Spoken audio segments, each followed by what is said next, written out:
Welcome to this online masterclass, how to solve when your intuition is right for everyone else, but hopeless for yourself. People come to you with their problems. The stranger on the train sat next to you, you're busy reading your book, and they turn to you and decide to have this very long, deep conversation with you, and you wonder, what on earth have I done to attract this person, and why are they telling me their deepest, darkest secrets? You also find that happens with relatives. Relatives come to you as the problem solver, and you'll find that friends come to you and for your opinions. You're the one person people call when they need answers or they need help. Why? You have two parts to your nature that they are deeply attracted to.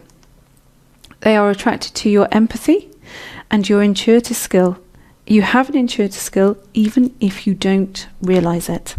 How and why do you have the ability to think intuitively? Your thinking process is different from the average person. How do I know that you have this ability? Because you have that empathic nature. Okay, you have to, in order to have a strong level of intuitive ability, you have to have a level of an empathic, sensitive nature. So your thinking process isn't like everybody else's. Everybody else's has a linear focus. So it has a starting position and an end point, and it thinks in sequence. So in events passing from one thing to another to another to an end. Your thinking process isn't in the terms of problem solution. Your solutions are an emotional process.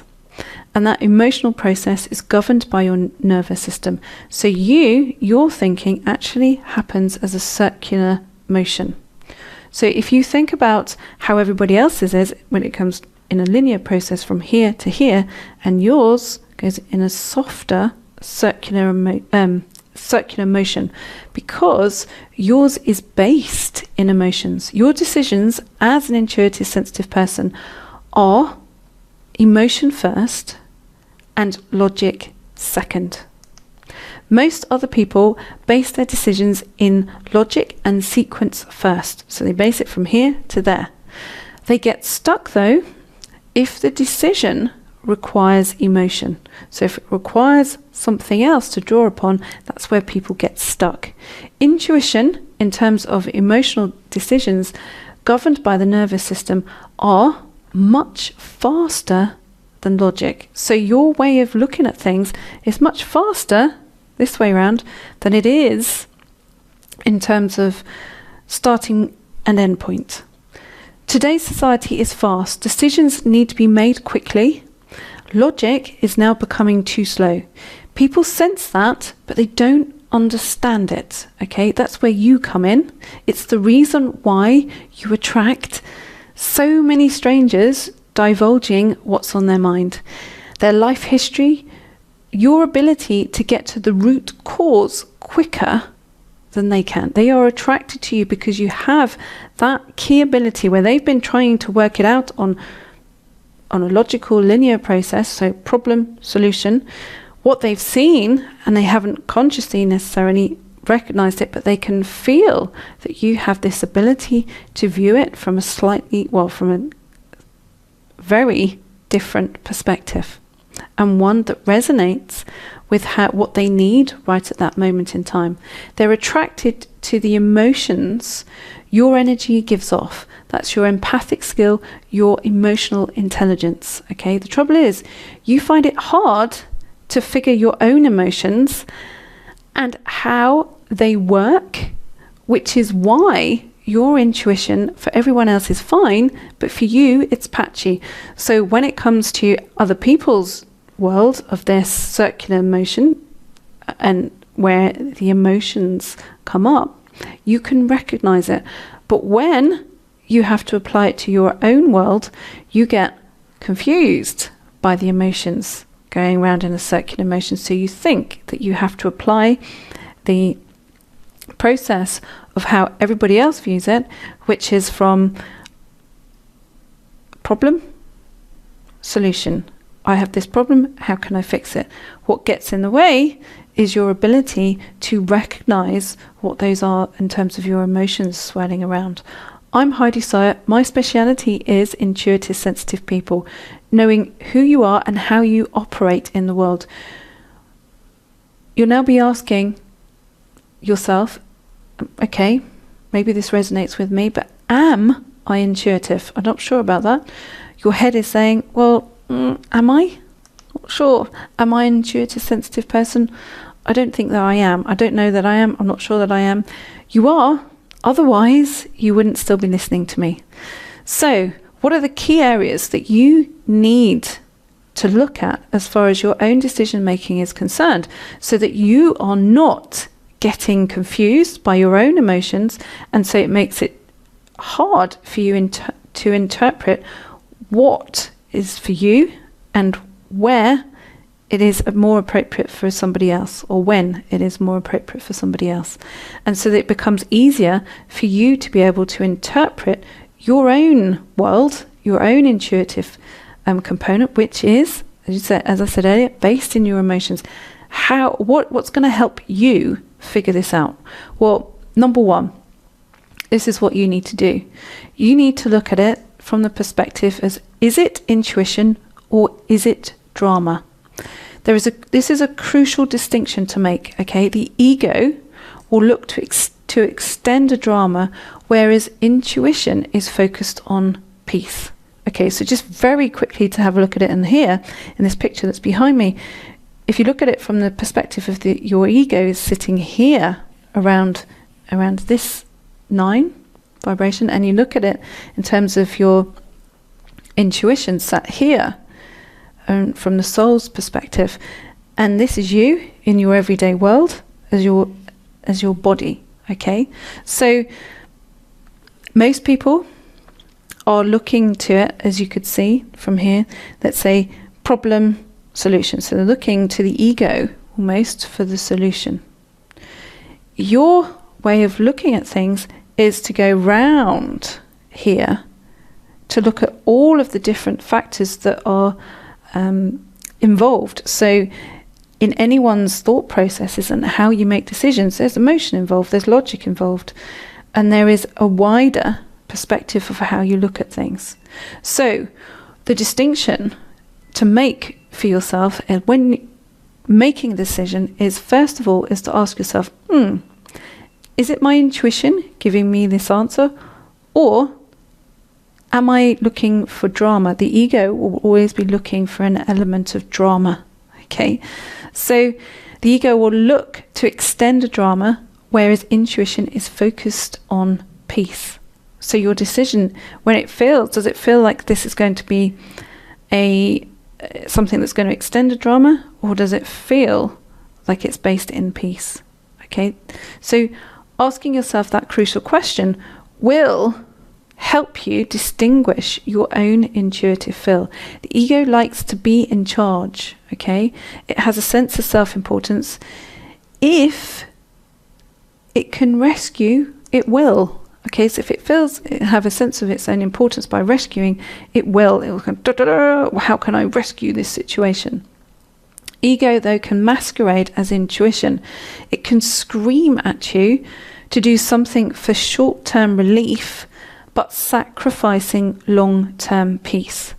So ask yourself the question when you would need to make a decision and you're confused. Is this my intuition? Is it not? How can I tell the difference? I'm not very good at it for myself. Look at it from that perspective. Look at it from, is it the ego trying to create drama, or can you feel a deeper peace circulating? So when making a decision, ask in your mind, is my motivation for an answer for peace or for drama? Second thing to be very mindful of as far as your decision making is concerned, and recognizing when you can look for the intuitive process within your own world rather than only ever being accurate for everybody else.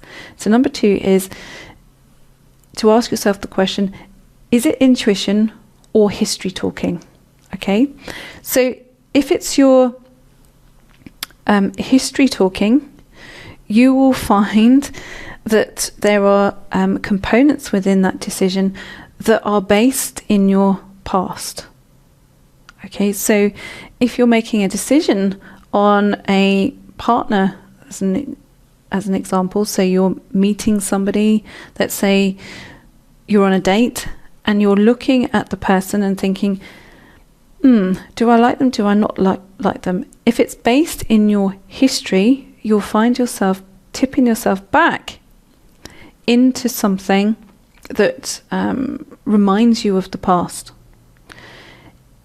If you're making it on your intuition, thinking, actually, this person feels to me like they're a really nice person, but can I really trust them because I've made lots of inaccurate decisions in the past? Again, you need to ask yourself, look to number one, is it my intuition, or am I looking for drama? Or then to extend it into number two, which is, are you looking, where are you looking? Are you looking into your life moving forward, or are you looking into your history?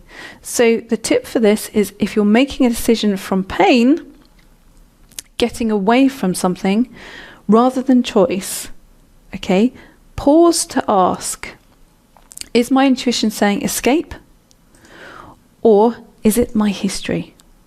Okay, if it's your history, then pause for the life lesson. Okay, so if your history is coming in, pause, take a moment, because the emotions will circulate to give you what the life lesson is. And it doesn't mean, and the beauty in intuition and how it circulates is that it's not looking to aggravate you, it's looking to acknowledge and pass something through. Okay, so how do you access your own intuition for decision making? Remember, intuition is subtle. Okay, that circular movement is subtle. It's not boom, boom.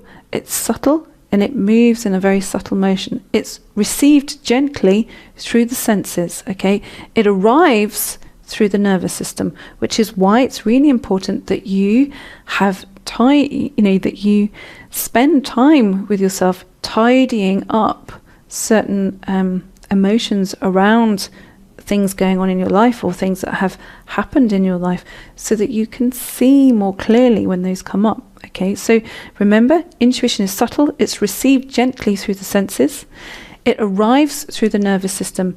If your own nervous system is screaming with ego panic, you won't hear it. Okay, so you calm the panic with, one, asking yourself, is this decision based in intuition or drama?